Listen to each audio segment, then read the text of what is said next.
지난 2017년 국정감사 한정혜 의원은 국정감사에서 환경부의 인증을 받는 한 공익법인을 강하게 비판했습니다. 네, 장관님, 그 한국순환자원유통지원센터라고 혹시 들어보셨나요? 네. 네. 저희가 파악한 바로는 우리 환경부 환피아들의 지상 낙원으로 되어 있고, 공적 업무를 수행한 돈으로 복리후생은 우리의 상상을 초월할 정도로 지금 가지고 있습니다. 이른바 환피아들의 지상 낙원으로 지목된 한국순환자원유통지원센터. 기업으로부터 받은 분담금으로 재활용 사업을 대행하는 곳입니다. 의무 생산 기업이 재활용 의무를 다할 수 있도록 업무를 지원하고 지난해 이사장이 받은 연봉은 2억 1,765만 원. 국무총리나 환경부 장관보다 연봉이 많습니다. 지난 1월 한정혜 의원이 환경부 장관에 취임했습니다. 환경부 퇴직 공무원들의 전관 예우를 비판했던 국회의원에서 환경부의 수장으로 입장이 바뀐 겁니다. 우리 사회와 환경의 개선을 국민이 체감하고 개인의 행동이 변화에 기여하고 있다는 희망의 메시지를 환경부가 줄 수 있었으면 합니다. 한정혜 장관이 취임한 지 7개월이 지난 올해 8월 순환자원유통지원센터의 5번째 이사장이 취임했습니다. 그런데 과거와 똑같이 여전히 환경부 고위직 출신 퇴직 공무원이었습니다. 임원 2명도 역시 환경부 출신 전관입니다. 전관 특혜의 악습을 뜯어 고치길 기대했지만 한정혜 장관의 환경부도 마찬가지였던 겁니다. 이에 대해 환경부는 한 장관이 문제점을 지적한 2017년엔 7명이었던 환경부 출신 직원이 지금은 3명으로 줄어들었다고 해명했습니다. 사실일까? 올해 6월 새로 출범한 자원순환보증금 관리센터. 순환자원유통지원센터의 빈 용기 부분 업무가 분리돼 새로 생긴 단체입니다. 이 단체의 이사장은 역시 환경부 고위직 출신 전관입니다. 직원 2명도 환경부 출신입니다. 분리된 순환자원유통지원센터와 합치면 3명이 아닌 6명의 환경부 전관이 근무 중인 셈입니다.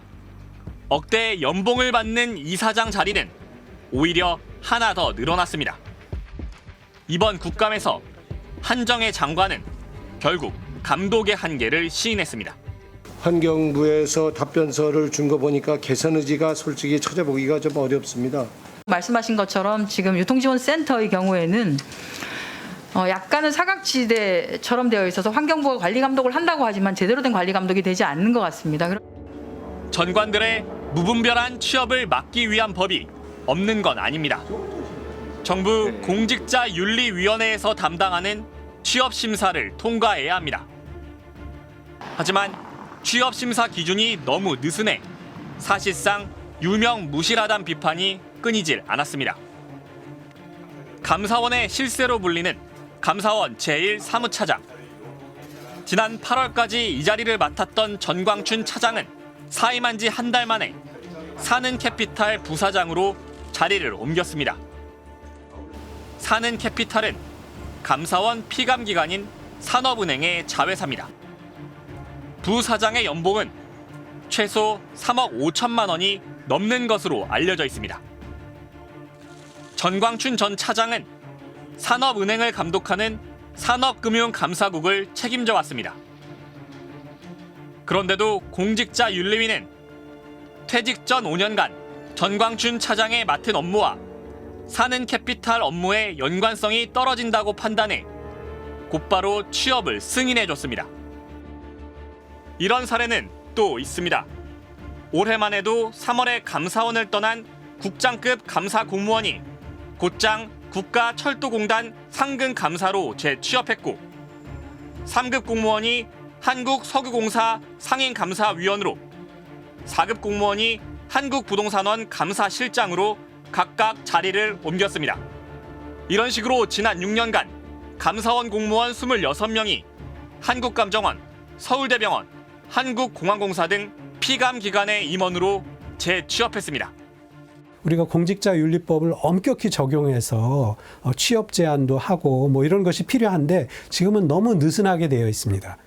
공직자들의 말하자면 직업 선택의 자유 이런 걸 존중해야 된다는 이유로 그거를 느슨하게 하고 있는데 사실 생각해 보면 공직의 청렴도를 유지해서 우리 사회의 공직자 윤리를 전반적으로 높여야 하는 과제 그것과 개개 공직자 그것도 퇴직한 공직자들의 퇴직 후에 그 수입 이런 거를 보장해 주는 것 이걸 비교 형량을 해야 되는데 과연 어느 것이 우리 사회에서 더 절실한 것인가.